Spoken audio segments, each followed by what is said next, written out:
దారుణంగా మనకు చూడండి, సెంటిమెంట్లు ఎంత బాగా వ్యాపిస్తాయంటే దారుణంగా పడక గదిలో ఆ ఫోటో ఉండొచ్చు, ఈ ఫోటో ఉండకూడదని కొంతమంది చెప్పేస్తున్నారు రకరకాలుగా. ఏ గదిలో ఏ ఫోటో లెక్క ఉంటుందండి? పిచ్చి మాటలన్నీ మాట్లాడుతున్నారు ఇక్కడ.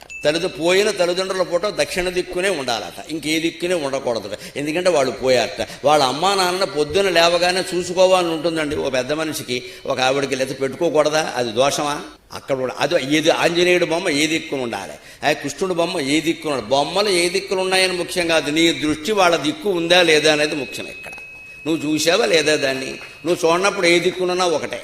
దేవుడు బొమ్మ అయినా సరే పడక గదిలో ఎదురుగా ఉండొచ్చు. నేను పెట్టుకునే చెబుతున్నా, మా అమ్మవారి బొమ్మ నాకు ఎదురుగా ఉంటుంది, ఖచ్చితంగా నిలబడి ఉంటుంది. నేను లేవగానే ఆవిడని చూడాలంతే, నేను పడుకునేటప్పుడు ఆవిడని చూడాలంతే. నేను కాళ్ళు చాపుతున్నాను కదా, ఎదురుగా గోడ మీద ఉంది కదా, కాళ్ళ వైపు ఉండొచ్చా? కాళ్ళు చాపింది కూడా అమ్మవారే, బొమ్మలో ఉన్నది కూడా అమ్మవారే, మంచం అనేది కూడా అమ్మవారే, ఆ గది మొత్తం అమ్మవారే, ఈ సృష్టి మొత్తం అమ్మవారే. అదే భావనతో ఉండాలి ఖచ్చితంగా. సర్వం